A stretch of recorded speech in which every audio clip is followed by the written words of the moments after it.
are in the seat of the world, you and I talked a little bit about black voters, black support. Yeah. The state of the race at that point was a little bit different. Joe Biden was the candidate at that point.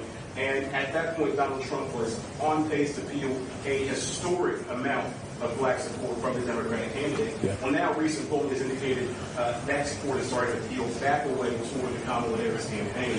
What needs to be done to regain that momentum with black voters from the Trump campaign? So I think it's a great question. So two things. First, I wouldn't sit here and tell you that support is all peeled away yet. It's not peeled away yet. I mean, I was looking at polling the other day that showed his support amongst black voters anywhere from 15 to 17%, which is massively up over where it was in 2020, massively up over where it was in 2016, because black voters, in particular black male voters, are looking at the facts.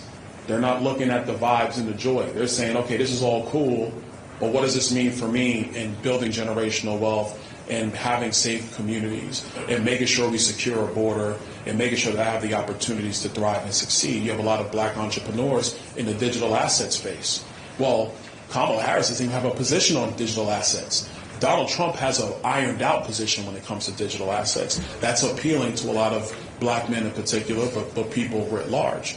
So what I would tell you right now is that the issue I think Kamala Harris is going to come against is that because she's not talking really to anybody, except when the teleprompter screens are up, people are getting skeptical, and they have every right to be skeptical. Because, okay, you want the big job, well, what are you going to do? Because making history, I made this comment to my mom a long time ago.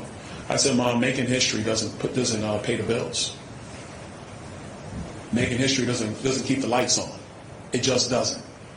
Making history doesn't educate my kids.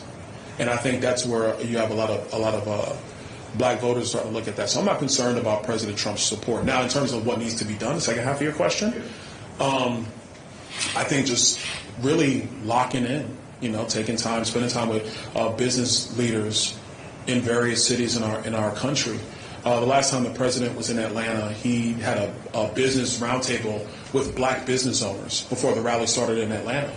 Great event. They sat there and talked about the economy. They talked about regulation, where if you're a black entrepreneur, regulation is the number one barrier to entry for you to be successful.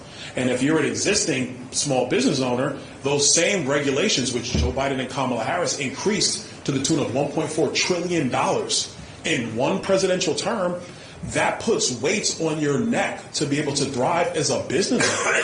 So I would say, talking with black business owners around the country, engaging with black religious leaders around the country is the way to go to be prosperous, I think, with black people.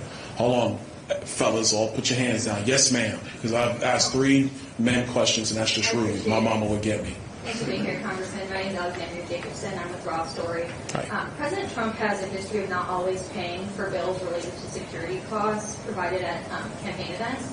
So I'm curious, since you emphasize President Trump's support of men and women in blue, if you think it's important for presidential campaigns to pay for protection for local police departments who provide security at